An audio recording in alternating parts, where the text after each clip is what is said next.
নির্বাচন কমিশন পুনর্গঠনের আলোচনাটি আবার এত আলোচিত বা বড় পরিসরে আলোচনা আসছে কেন বলে মনে করেন?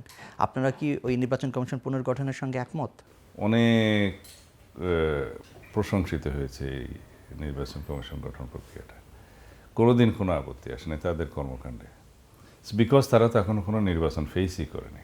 কিন্তু যেদিন ঢাকা দক্ষিণ সিটি কর্পোরেশনের বিষয়ে একটা রায়, আদালতের রায় আসলো এবং তারপরে আইন মন্ত্রণালয় মতামতের জন্য ইলেকশন কমিশন পাঠালো, ওখান থেকে মতামত আসে নাই নির্ধারিত সময়ের মধ্যে, তারপরে নির্বাচন কমিশন গেজেট নোটিফিকেশন করতে বাধ্য হয়েছে আদালতের রায় অনুসারে। এই সিদ্ধান্তের পরে কেউ কেউ এই রায় তাদের বিপক্ষে গিয়েছে, সেজন্য মনে করে নির্বাচন কমিশনের দিকে আঙ্গুলি উঠাচ্ছে। এটা সঠিক নয়। আমরা মনে করি এই নির্বাচন কমিশন যথেষ্ট এফিসিয়েন্ট এবং যথেষ্ট নিরপেক্ষ এবং সবার মতামতের ভিত্তিতে এই নির্বাচন কমিশন গঠিত হয়েছে নিরপেক্ষ সরকারের অধীনে।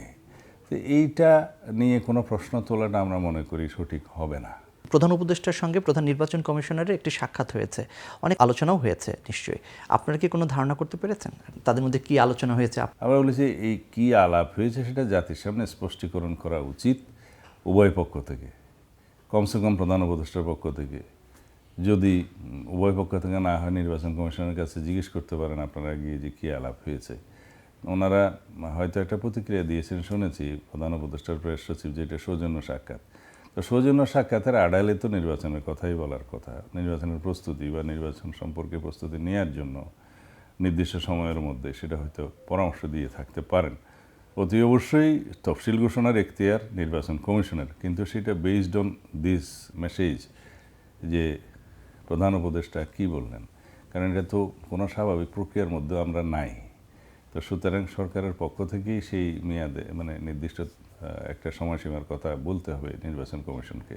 জুলাই আন্দোলনের মধ্য দিয়ে যে রাজনৈতিক দলের উৎপত্তি হয়েছে, তারা আবেদন করেছে নিবন্ধনের জন্য নির্বাচন কমিশনে, এবং তারা বলছে যে তারা দেশব্যাপী সফর শুরু করতে যাচ্ছে, এবং তাদের বক্তব্যে বেশ আত্মবিশ্বাসীভাবে তারা বলছে তারা জয়ের ব্যাপারে তাদের বক্তব্য বেশ আত্মবিশ্বাসী মনেও হচ্ছে। আপনারা কি ভোটের মাঠে তাদেরকে কোনো শক্ত প্রতিপক্ষ মনে করছেন কিনা? আমরা তাদের সফলতা কামনা করি। আমরা চাই নতুন প্রজন্মের রাজনৈতিক ধারণা জনগণের সামনে প্রকাশিত হোক। জনগণ যদি সেটা গ্রহণ করে তাহলে তারা রাজনৈতিক মাঠে ভালো করতেই পারে। আমরা তাদের সফলতা কামনা করি, এটা আমাদের প্রত্যাশা প্রথম থেকেই ছিল। তাদের রাজনৈতিক অভিজ্ঞতা অর্জনের জন্য আমাদের পরামর্শ ছিল। ফেব্রুয়ারিতে ভোটের ব্যাপারে জামাত ইসলামের অবস্থান নিয়ে আপনাদের মূল্যায়ন জানতে চাই। জামাত ইসলামের অবস্থান তো পরিষ্কার। জামাত ইসলামের পরামর্শই তো ছিল যে রোজার আগে নির্বাচন হতে পারে, সেটা তাদের স্টেটমেন্টে আছে। কিন্তু তারা তো স্থানীয় সরকারকে আগে নির্বাচন দেওয়ার পক্ষে শক্ত অবস্থানেও নিয়েছেন। আর স্থানীয় সরকার নির্বাচন তারা রাজনৈতিক কৌশল হিসেবে চাইতেই পারে। সেটা স্থানীয় সরকার নির্বাচন করার কোনো যৌক্তিকতা আছে কিনা সেটা আমরা আগেও বলেছি, এখনও বলছি যে প্রতিটি স্তরে স্থানীয় সরকার নির্বাচন করার জন্য কমপক্ষে 6 মাস সময় লাগে। আমাদের এখানে ইউনিয়ন পরিষদ, উপজেলা পরিষদ, সিটি কর্পোরেশন, পৌরসভা, অনেকগুলো স্তর আছে স্থানীয় সরকার নির্বাচনের। তো সেটা দাবি করা মানেই হয়তো তাদের মধ্যে এমন একটা ধারণা কাজ করছে যে নির্বাচন যতটা বিলম্বিত হয় সেই ধারণা কাজ করতেও পারে। এবারের এই জুলাই চ্যালেঞ্জটা কি ভবিষ্যৎ রাজনীতির ক্ষেত্রে এবারের জুলাইয়ের নিঃসন্দেহে গুরুত্ব বহন করে বলে আপনি মনে করেন কিনা, কিংবা আপনার চোখে ভবিষ্যতের রাজনীতির মূল্যায়ন জানতে চাই। বিজয় এবং সুখের মাস হিসাবে তো এইটাকে আমরা ধরে রাখব জাতীয় একটা ফেসিবাদ বিরোধী জাতীয় ঐক্যের প্ল্যাটফর্ম হিসাবে।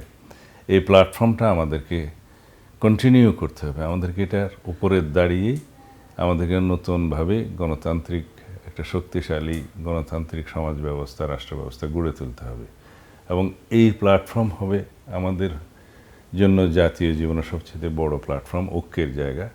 এটাকে আমরা শক্তিতে পরিণত করব এবং আমাদের উদ্দেশ্য হবে এটা শক্তিশালী গণতান্ত্রিক সাম্যভিত্তিক বৈষম্যহীন একটা রাষ্ট্র বিনির্মাণ করা, গণতান্ত্রিক সমাজ বিনির্মাণ করা।